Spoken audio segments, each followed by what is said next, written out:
Hey everybody, this is Stitch 1993 and welcome back to another Classic Movies where I talk about movies that I feel are classics, whether they're underrated or well known. And today we're talking about a pretty underrated one, Disney's Where the Toys Come From, a made for television / made for VHS Disney film that released back on December 3rd, 1983.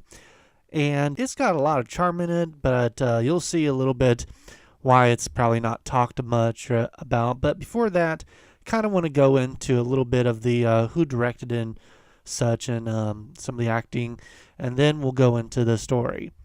So it is directed by Theodore Thomas, who outside of this movie also directed a few other documentaries for Disney, including Frank and Ollie, which is about Frank and Ollie from the 9 Old Men animators, and Walt and El Grupo, documenting Walt Disney's visiting to South America during World War II. Very interesting thing about Theodore Thomas is that he is the son of the Disney animator Frank Thomas, who, as previously mentioned, is one of the 9 Old Men, basically one of the first men in Disney's animation house.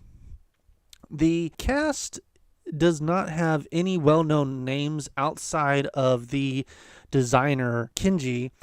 He's played by Sab Shimono, and he's still working to this day. Some of his more big roles that probably a lot of viewers will know is he was Master Yu in Avatar: The Last Airbender, the Emperor in Samurai Jack, and Uncle Chan in the Jackie Chan Adventures. So getting into the story here, we're introduced to Peepers, voiced by John Harvey, and Zoom, voiced by Larry Wright, who start the film off with a discussion contemplating of what their life was before they were bought. Some of the other toys also chime in that they too would like to know, and elect the two toys to do research on where they came from.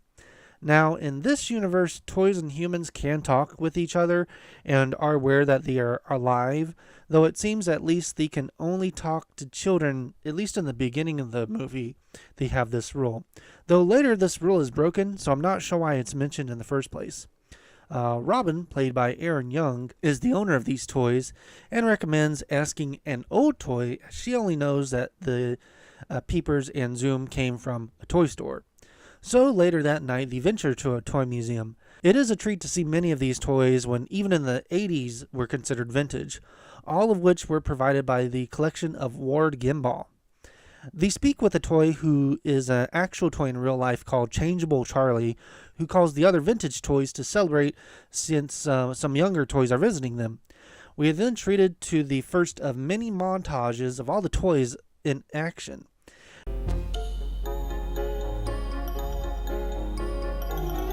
These scenes are my favorite of this entire film, as these types of wind-up and automaton toys have always intrigued me. For this one especially, this clown that sketches what appears to be General George Washington piques my interest every time. If I had any complaints about this film, I would say the montages do go on for quite a bit, so most younger viewers might quickly lose interest during these scenes. Peepers and Zoom seem to agree that the scene is taking too long and decide to head back home. But before they leave, the face advises that the company and location where they came from should be inscribed on their bottoms. The next day, they find out that they have to go to Japan. The way they do that is quite odd. One of the toys advises they have to go backwards, literally. Another montage starts, this time with Robin's other wind-up toys. Robin must be a collector in the making, because she soon recalls she still has the blister packs for Zoom and Peepers and uses them to sneak the two back into the toy store, reminding them to think backwards. By the way, these are the actual packs these toys came in. Yes, all the toys in this film are real manufactured toys, and almost all of them were made by the company Tommy.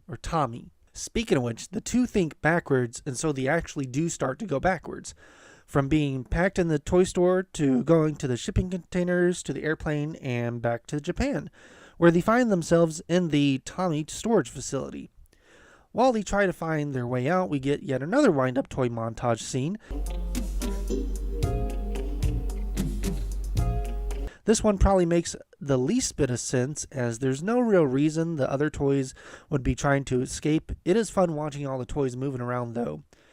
Peepers and Zoom try to strike up some conversation with the other toys, but are ignored by all. Soon, though, we get treated to some awesome Gen 1 Zoid figures. It really is a sight to see these figures in their infancy moving around, as well as a Robotron in action.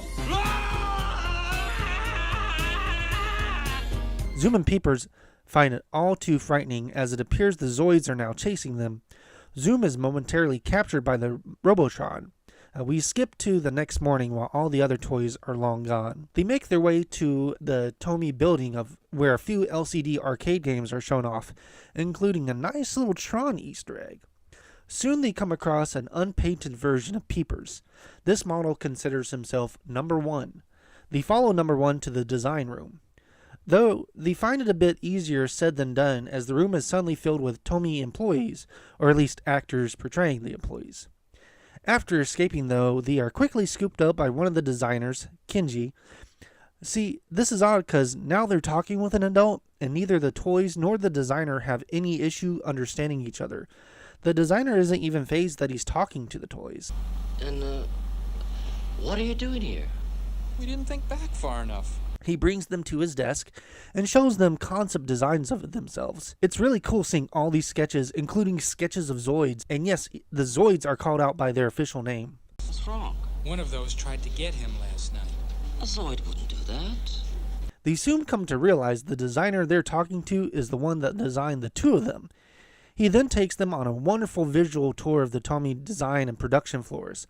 Honestly, this is the main reason I love this film. Seeing all the behind-the-scenes shots of the toys we probably have all played with or seen growing up being worked on is just so cool to watch.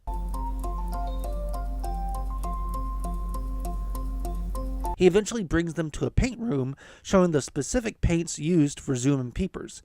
We then get to watch a production of Zoom and Peepers. It's all reminiscent of the show How It's Made, even down to the music. And I mean, we get to see the entire toy production, from sketches to molding to painting and decal application to construction, all in a very upbeat musical mood. We even get to see some of Robin's other toys get made as well. It's kind of wild seeing all these toys being made by hand. I'm not sure if Tomy has gone full automatic production today, but it's just awe-inspiring seeing them being made by hand to an extent. Zoom and Peepers try to talk to the newly produced toys, but the designers explain that they won't be able to talk until they find someone that loves them like Robin loves Zoom and Peepers. That soon makes them realize that they want to go home, though at first they're not sure how to get back. Somehow, though, they do make it back home.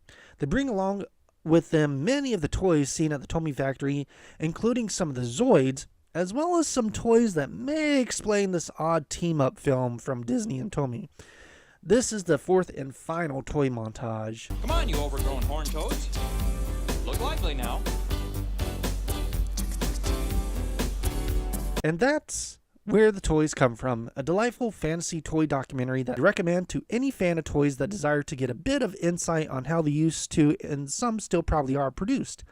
It's not on Disney Plus, but you can find it on DVD fairly easily. Let me know what your thoughts are on this film and if you grew up with it or if this is your first time hearing about it. And of course, let me know of your thoughts either way in the comments down below. And I would love to know if any of y'all would recommend any other films that are in this particular subgenre. Until next time, thank you. Have a good day.